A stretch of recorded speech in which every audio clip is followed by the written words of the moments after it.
I did not feel like getting ready today, so this is what you get. My hair is like falling out, like it's not good. It's not good. Hey y'all, I am back and I have more of your Let's Not Meet stories that I'm really nervous to read today. I picked out a couple and I don't know what it is. Like ever since I made my Tinder horror stories video, I've been getting a lot of Tinder stories on the Let's Not Meet flare. And so I saved another Tinder story. I'm sorry I'm giving you so many, but it's like, I don't know, I can't stop reading them. They're so entertaining. The Tinder one is not first. I have a different one first, but we will get to the Tinder one. I'm really excited to read it. But this first story says, the boy who pulled a knife out on my best friend and I threatened to kill me and stranded us. Let's not meet again. Like, are you joking? Hi Courtney, I have another story for you. This involves my best friend I mentioned in my last story you read. The people in my garage / someone opened my window. I don't remember what name I gave her, so to make things easier, here's a list of people involved in the story. All the people involved but myself have fake names, so everyone's privacy is protected. Also, apologies for how long this will be. Myself, Renee, my best friend Allison, boy 1 is Elliot, boy 2 is Steven. Also, trigger warnings for the story. Underage use of substances, I can't say that word, substances, alcohol and weed, violence, aggression, and attempted essay. Briefly mentioned, it doesn't go into any detail, and potential roofie. The story happened November 19th, 2021. I have photos from that night, so that's how I remember the date. Timo is literally drinking my Diet Pepsi right now. Like, get out of here. I got Taco Bell, and he's drinking my soda. They didn't give me a straw, so I had to like take the lid off and just like, get out of here. Oh my God, okay, I'm gonna hold it, I guess. I don't fucking know what else to do. I don't want to dump it out because I really want to drink it. Look at him. You're a fiend. You take after your mother. I'm gonna have to dump it out. Rest in peace to my Diet Pepsi. For a little backstory, I live an hour away from my best friend, so I didn't get to see her much during the school year. It was inconvenient to drive that far to see her. This day though, I ended a 3-month relationship with my incredibly toxic ex, and I was not doing well. I really needed to get out of the house, so Allison and her stepdad made the hour-long drive to pick me up so I could sleep over. Allison's house was the perfect place to go if you wanted to do all the things most parents won't let their children do. Smoke weed, drink, etc. And that's exactly what I wanted to do. The dynamic between Allison and I at the time definitely wasn't the healthiest, so she'd get me into a lot of things I usually wouldn't. I don't mean to use this as an excuse, I'm definitely just as much at fault as her, but more of my explanation for why I agreed. I'm a rather stubborn person, but I could definitely be irritated or broken down into agreeing. If someone continuously asks me and bothers me to do something 8 times out of 10, I can be convinced. I know it's unhealthy and I'm working on it. Allison was a very persistent person and she always got what she wanted, including this night. We drank a couple of beers and smoked a little weed, so I was not sober nor in a good state of mind to make decisions when Allison had the idea to sneak out. I'm incredibly anxious, especially when it comes to boys or men I don't know, which is who she wanted to sneak out with. I argued no and stayed strong for about an hour, until I was finally so fed up I caved in, but only if it was the boy we knew and trusted. I went to the same school as her before I moved, so I knew a majority of the boys who went there and the surrounding schools. She ended up talking to these 2 boys who she said went to the school she attended and that they were friends. One of the boys, Elliot, had the same last name as a boy I sort of knew who went to that school, and I figured I'd just mistaken his name for something else. The other boy looked like a boy I had worked with and befriended at a pizza place, but she didn't know his name, so I assumed it was him. They looked identical. Allison's mom wasn't home that night, and her stepdad was an impossibly heavy sleeper, so around 2 in the morning we walked out our front door and got in Elliot's car. The minute we got in his car, he locked the doors and began driving. I realized neither of these boys were who I thought they were, and unless they were new students, they did not go to the school Allison said they did. I didn't want to say anything that they could hear, so I texted Allison about it and she reassured me that she knew them. I trusted her and everything was fine at first. I spent most of the time we were in the car talking to Steven about music and our favorite vape flavors. I didn't pay much attention to Elliot, partially because he made me feel uneasy, but also because I was trying to flirt with Steven. Eventually we ended up at Elliot's house for a few minutes while he got his bong and some more weed. He asked me to come into his room to help him grab something, which I did, while Allison and Steven stayed in the living room. I walked in and he told me where the item he needed me to grab was, by his desk across from the door, and when I walked over there, he shut the door. Trigger warning. Personally, I shut my bedroom door out of instinct, so I figured he did too. Then he came over, put his hand on my hip while he moved past, which I didn't find abnormal. A lot of my guy friends do that. Timo's playing with the ice in the sink. Like, dude, he will not let go of his Diet Pepsi. Then he started telling me how pretty I was and how his bed was comfortable if I wanted to have a quickie. I told him I did not, and he put his hand on the side of my neck and pulled me closer, trying to initiate something. I pushed myself away from him and left the room, but I didn't say anything to Allison or Steven out of embarrassment and fear. We ended up at a park not far from Elliot's house, and we smoked a bit. While I was talking to Steven, I saw Elliot turn and pack the bowl with weed from a second container. It didn't cross my mind he could have given us something different than he and Steven had smoked. Figured it was just for better lighting and the first container was empty. Trigger warning. Immediately after taking 2 hits, I had felt the highest and weirdest I had ever felt. My vision was flashing in and out from black spots to normal, if that makes any sense. I have no idea how to describe it. All of my limbs felt numb and it was really hard to formulate sentences. I had smoked before and I had never felt like this. It was like I was unable to think. Steven even had to help me walk back to the car because I legitimately felt limp. I don't remember much during this. Maybe it's because of the weed or maybe it's my brain suppressing the trauma. I do remember I was talking to Steven and Allison was talking to Elliot when suddenly Elliot started driving incredibly fast, then pulled over in some neighborhood. I had no idea what was happening. I still don't know what triggered this, but he got out. Trigger warning. I'm glad you put the trigger warnings like all throughout this. It's actually really helpful. He tore open the back door and immediately swung at Allison. I immediately leaned over, ready to take a few punches so she wouldn't get hurt, and I definitely did. I was not about to let my best friend get hurt, so no matter how hard it was to move, I was ready to throw hands with this psychopath. He started screaming at me to move and to let him matter, but I wasn't about to let that happen. I managed to tell him no, and while Steven tried to calm him down, he somehow got a knife and pointed it at me. Move or I swear to God I will kill you right now. I was terrified, but I'd get myself hurt before I let him touch Allison. Luckily, Steven was able to grab him long enough for us to get out of the car and he calmed down. Allison was crying and I wanted to, but I wasn't about to let him see me scared. Elliot came back over and grabbed Allison. Steven somewhat dragged me back to the car. At one point, he had to pick me up since I was fighting him to get to her. They got us in the car and locked the doors. Elliot turned around in his seat and I was mortified. I'm sorry, I'll take y'all home, but I have to get gas. I did not want this boy to take us home, but I was locked in his car. I had no choice. I kept my eyes on him and even managed to sneak a photo in case I needed it. I sent my best friends my location, the description of the car, the photo I took, a photo of Allison and I from earlier that night, and the boys' whole names. I told them what happened, and if I didn't text them within the next hour that I was safe, to call someone. We ended up at a gas station, which was about 45 minutes away from Allison's house, and I was terrified. The gas station was closed, and he told us to get out. I thought he was going to kill us. We got out, and Steven said, "I'm sorry," to me, before Elliot locked the doors. He screamed at Allison, "Get help," before driving off. It was 3:30 a.m., and we were stranded at a gas station in a city I didn't know. Allison's stepdad wouldn't wake up if we called. My dad was out of state, and my house was 3 hours away, so immediately I called the police and told them what happened. The first dispatchers were a bit rude when talking to me, which didn't make me feel better, but the one I transferred to was much nicer. She calmed me down and told us the county sheriff was on his way to get us and that I was going to be okay. She stayed on the line with me until he got there, and the police checked us for injuries the best they could. Allison was incredibly intoxicated, so they put her in the car and asked me a few questions. They called my dad, since Allison's stepdad and mom didn't answer, told him we were okay, and took us to the station until my mom got there to pick us up. The part that really bothered me was while I was at the station, they questioned me about what happened and made sure I didn't need medical attention. Although, even after I told them about his attack and the threats, they told me it wasn't violent enough to even look into, and that it was our fault they did this. I would completely understand if he had told me we were idiots for sneaking out, but I refused to believe him attacking or threatening us was in any way our fault. My mom came to pick us up around 7 and we got home safe, but here's the kicker. While we were waiting for my mom, Allison told me she had lied to me about everything. She did not know those boys. That night was the first time she had ever spoken to them. She saw their Snap location was pretty close to us and they were active, so she messaged them. They did not go to her school.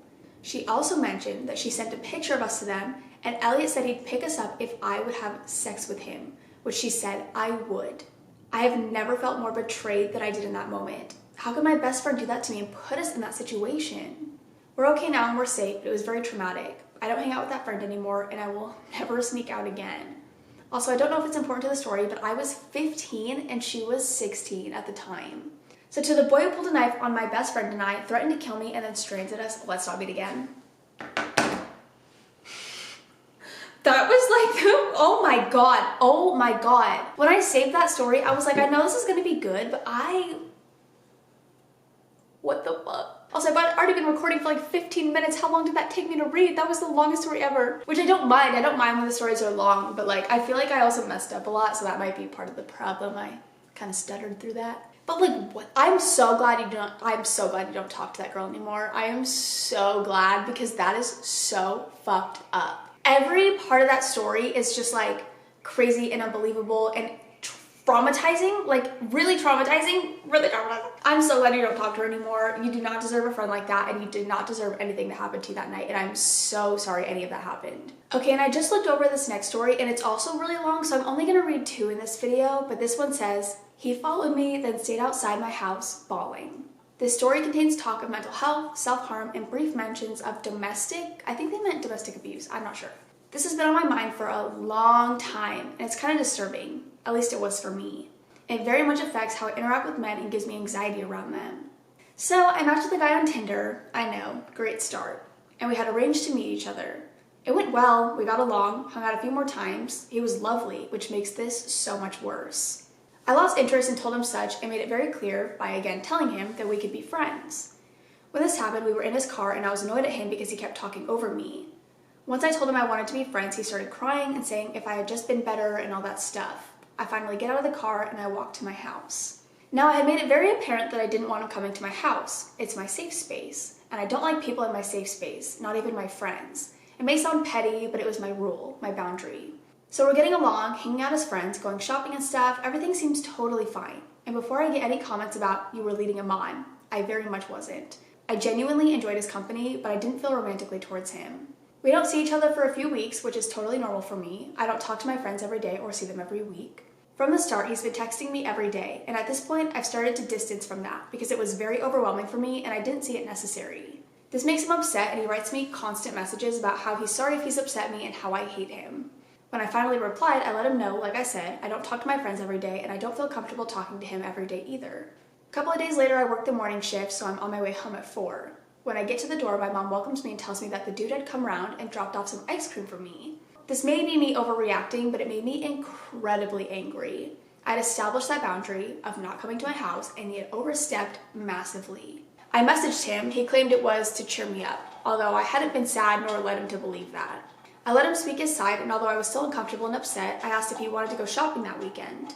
He didn't reply for a while, totally fine, but a little weird from him. I went about my business watching YouTube on the couch with my mom.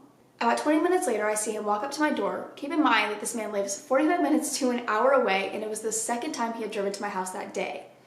I go and open it, and the first words out of my mouth are, "Why are you here?" He asks me if we can talk, and just having come out of the shower, my hair was still wet, I go out into the cold to sit in his car. He drives us to the town center. It's about a 5-minute ride. The whole time, he's silent. I keep telling him to talk, getting progressively more annoyed at him. He keeps avoiding it, saying we'll talk when we stop. We get into town, behind it actually, and we sit in the car and I tell him to talk. We get out and walk for a bit. I go into my store, looking a mess, trying to hint to my coworker that I'm uncomfortable. After that fails, we walk out and back to his car. He finally starts talking. He's saying stuff about how he didn't mean to upset me and just wants to cheer me up and blah blah blah. Like I said, I had never said nor led him to believe this at all. I just let him talk. As he's preaching to me, he drops the line, "I know you're not well and you have depression and stuff." And I stop him right there. I tell him that has nothing to do with anything and to continue with his point. He brings up my mental health yet again and I get very irritated. I tell him my mental health has nothing to do with anything and I don't appreciate him bringing it up or making me seem like I'm sick, especially because I had just recently got out of therapy and hadn't actually talked to him about any of my mental health stuff. He keeps trying to talk over me and gets frustrated when I tell him to shut up and listen. Eventually I have enough and I get out of the car. He follows me, begging me to get back in and that he'll drive me home. At this point, I'm in nothing but a short-sleeved t-shirt and some pajama pants, and it's almost -degrees out. I'm freezing, to say the least. I walk down an alley to get into the main town, and he follows me still. I turn around as he begs me to get back into the car and basically growl at him to leave me alone. He continues to follow me quietly until, in the town center, I turn again. I tell him I'll give him 2 minutes, and then he has to leave me alone. He keeps begging me to get back into the car and saying he's sorry. I tell him to go home. He chases me through the town, standing in front of me when he can. Now there's a police station not too far from where we were, and I threatened to go to them if he didn't leave me alone. I really should have, but I didn't think it was that serious at this point. I continue to walk home, and he follows me to the end of town. I tell him to go home again and again, and that I would tell the police he's harassing me, which, looking back, I feel was an overreaction, but I felt uncomfortable and was starting to feel unsafe. He ignored the warning anyways. Eventually he left, and I was relieved, despite knowing I would have to walk 30 minutes in the cold, and at this point it was getting dark. I reached some traffic lights, crossed the street, and continued down the road. A car starts to slow down next to me and the windows roll down. He's begging me to get in, saying he's sorry, cars behind him. I look at him, hiss up, "Leave me the fuck alone," and then ignore him as he continues to drive next to me. Oh my god. He suddenly speeds up and I assume he's going home. I get to a small crossroad and he rounds the corner, having stopped his car on the curb. I tell him what I had been for the past probably hour and a half to leave me alone. He gets back in his car and speeds away. I keep walking and don't see him, and I'm more relieved, although every white car makes my heart beat in my throat. About 10 minutes pass and I'm by a bus stop when I look up and see him walking towards me. I angrily stop and stare at him. He has this pitiful look on his face and comes up to me and asks for me to listen. I am swearing at this point. Get the fuck away from me, leave me the fuck alone, just fucking go home. He sits down at the bus stop. I give him 5 minutes. Another mistake on my part. He starts to cry. I can't remember now exactly what he said, but I think I blocked it out. But I just grew more and more angry. It started to rain and I straight up told him, go home and leave me alone, you're making it worse. He's still bawling his eyes out and talking his shit. I ignore everything he's saying now and just ask him, where's your car? He tells me it's around the corner. I start walking after telling him to go back to it. He starts walking after me. I turn again. Where did you park? He doesn't answer.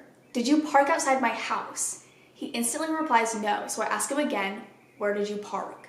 He starts crying even more and says, outside your house. I can't, I know this is a horrible story, but that's so funny. I don't know the way, it's so funny. I just imagine you being like, did you park outside my house? No. Where did you park? Outside your house? Like, it's just, I don't know, I can just imagine it. I make him walk in front of me, telling him I didn't want to walk with him. He curls over against the tree and starts hurling. I stop, take my phone out and call my friend. Have to feel safer, have to confirm that I'm not overreacting. He starts walking again finally, and I'm telling my friend all of it. I can't stop smiling because I can't stop thinking about that. He starts walking again finally, and I'm telling my friend all of this, and her reaction is pretty much the same as mine. I tell her I'll let her know what happens when I'm home. I round the corner to my house, haven't seen him in like 3 or 4 minutes, assuming he got in his car and left. I'm walking up the road and I see my mom at the door. She looks at me and goes, hi, in the most uncomfortable tone I've ever heard. I start stomping towards the front door. This dude is bawling, talking to my mom about what's happening. He starts crying more when he sees me and apologizing. I go into the house and I try to close the door, but my mom holds it open. I give her the let go look and she just looks at him, calling him darling in a fake flow of sympathy. He's crying, I'm sorry, I'm so sorry. I tell my mom to go inside and she closes the door and I'm standing outside with him. I'm snarling at him to go home, but he's straight up refusing, literally saying no. I threaten to call the police again, actually very scared and confused and stressed at this point. I tell him once again to go home and knock on the door. My mom opens it but just stands there. She doesn't let me close the door again. Eventually, and I mean eventually, my mom says, okay darling, get home safe, okay? He's still crying and he thanks her and apologizes again and my mom says, okay, bye. He goes to his car and I force the door closed and he sits in there crying. My mom looks at me and goes, what the fuck? His car leaves a few minutes later and I explain the rough gist of what just happened. My mom starts showing concern and this freaks me out more. She keeps saying he's clearly not well. And then I panic thinking I'm going to be responsible for someone's, Still fearing for myself, but now also him, I call for a welfare check. I think they meant a wellness check. Let them know what's going on, tell them the car to look out for and stuff. They question me and tell me they're going to give me a reference number that I can call back if he comes around again because they're viewing this as domestic abuse. I track him on Snap until I see he's home and then block him on everything. That night I cry myself to sleep and I wake up feeling like shit. Walking to work for the next week, every white car that passed made me stiffen up. I joke about it with my coworkers, emphasizing how my coworker can't take hints from when I came in for help. But in reality, I'm freaking out, wondering when I'm gonna have to call the police again. My mind was constantly on. What if he decides to come back and hurt me? We've been friends for a little while, he knows where I work. What if he hurts my mom or my pets or does something to my house? I took to SH after that, trying not to cry about it at night. It made me feel like my therapy had just been wasted time and I felt guilty and stupid and scared all at the same time. I truly hated myself and became conscious of everything. My anxiety was at an all-time high. For some reason, it triggered my image issues and eating issues too. I did nothing but sleep and didn't want to do anything but sleep. I didn't realize how much of an effect it had on me until maybe the 3rd week. Every interaction I have with a man now makes me nervous. And I feel like this is something that's going to freak me out for a long time. Being able to write this down helps so much. It's been on my mind a lot recently. Even now, I just feel like crying myself to sleep. To say let's not meet would be putting it lightly. I hope I never, ever have to see that man again in my life. And if I do, I hope I'm safe and okay by the end of it. I am so sorry that, because I don't know, like the effect that it had on you is heartbreaking, honestly, like genuinely is so terrible. And like, that whole night just seems like, I know I like laughed and I made a joke about it, but like being in that situation, I cannot imagine, especially when it's like going on for so long and they won't listen and they won't leave you alone and they won't go home and they're following you and like following your every move, like following you home and then going as far as to like talk to your mom. That is weird. That is fucking weird. And I can't imagine going through that and then having it affect my daily life like afterwards. I'm so sorry you went through that. Like I genuinely cannot imagine. I don't know how long ago that was. I don't know if there was a date in that. I know there was a date in the first one. I don't remember there being a date in that. So I don't know how long ago that was, but I hope that you're healing from it. And I hope that you ended up going back to therapy because I think it could be really helpful. I think talking about that situation with someone, like with a professional, would be really beneficial for you, because I don't want you to feel like your therapy was wasted. I don't want you to feel like you went to therapy and you got better and now you like don't have to, whatever. There's always room for therapy. You know what I mean? Even if you feel like you don't have that much to work on, therapy is always beneficial. And so I hope you went back and tried to like talk through some of the things that happened and maybe got some advice on how to deal with the things that happened, all that stuff. I don't know. I just hope that you got more help after that, especially if you were ending up SH, you know what I mean? That breaks my heart. It really does. But that is all I have for now. I hope you guys enjoyed. I told you these stories would I told you they'd be nuts. If you have any other stories you want to share with me or the community, I will have my subreddit link down below. But I'm gonna go. I love you guys. I'm never gonna get over these stories. I'm like so scared of Tinder now. I'm gonna ramble at the end. But I'm gonna go. I love you guys. I will see you in the next one. Bye. I downloaded Tinder because I was really bored. And I haven't really used it. Sorry, I have like the hiccups. I haven't used it. I only really use Hinge. But I just like, it makes me so nervous to use them, you guys. Like, and to meet these people, because like, I don't know. Like, I have no idea. It just like, it freaks me out. But like, I've met like more people through Hinge. Like I've met like, I don't know, I've met like a couple people and I'm like scared. I'm like, is this gonna happen to me? Like, are they gonna follow me fucking home? Like, that they know where I live? Like, I don't know, it's like scary. Also, a little update, one on the nicotine situation. I haven't really gotten back into quitting. Another one for my doctor situation. So I feel like I have so many updates that I have to give you guys. I finally got appointments for the specialist I'm supposed to see for like the issues I've been having with my fatigue and all that stuff. So I finally got appointments. One of them's in June, one of them's in September. So hopefully because the one in June is the more important one. So hopefully that goes well and I figure out what's wrong. But yeah, that's like my little update. I don't really have many other updates for you. I just like schedule the appointments and I'm back on the nicotine grind. It fucking sucks. It fucking sucks ass. But whatever. I'm gonna go because I'm really tired and I'm really hungry. I'm gonna go eat my Taco Bell. I love you guys. I'll see you in the next one. I don't know why I'm outdoing this. Whatever. Just like, yeah.